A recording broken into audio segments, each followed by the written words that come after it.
I woke up one morning with a vision for a book, and I remember telling my kids about it on the way to school. But the idea of writing a book at this time in my life was almost laughable. I had 2 teenagers and a toddler, and I'm also a business owner. So I really didn't think I could do that at this time of my life. I filed the idea back in my head, and life went on.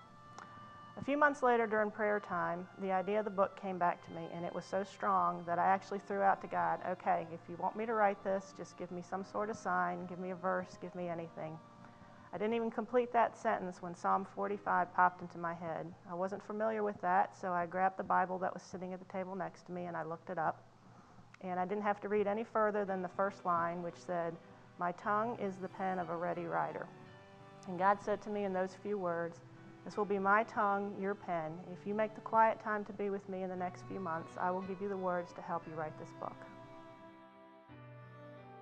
Thus began our working relationship, and Tiny Hands was born. As the writing process went on, Tiny Hands took a distinct split into 2 different projects. One message with 2 very unique audiences. God wanted me to write this book in 2 different ways. He wanted it written as a gift book for women who were celebrating pregnancies, and he also wanted it written as a crisis booklet for women who were facing unwanted or unplanned pregnancies.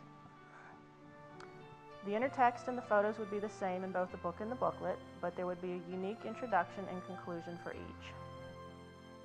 As the days went on, the passion grew towards writing the crisis pregnancy booklet.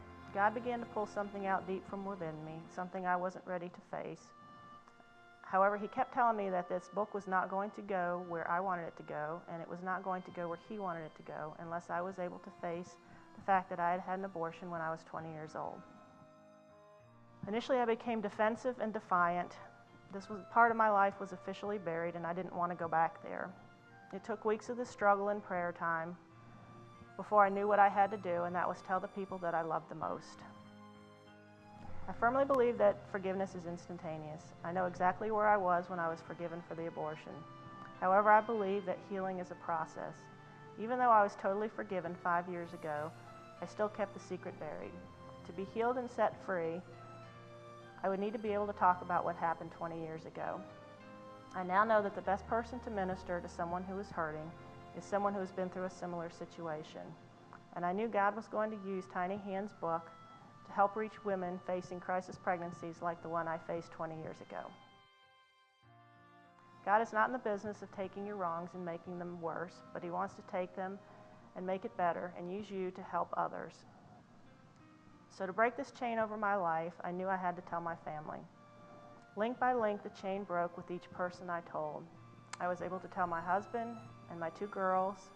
I told my sister and my parents. Being able to face and talk about the abortion has opened doors for me, so I can move forward. I have told the people that would be the most difficult to tell, and now I'm comfortable speaking about it to anyone. I am ready for God to use me and to use this book to help other women facing crisis pregnancies. It is my fervent prayer that these women will choose life over having an abortion, and that through this book they will come to understand God's extreme love for them and the baby that's growing within them.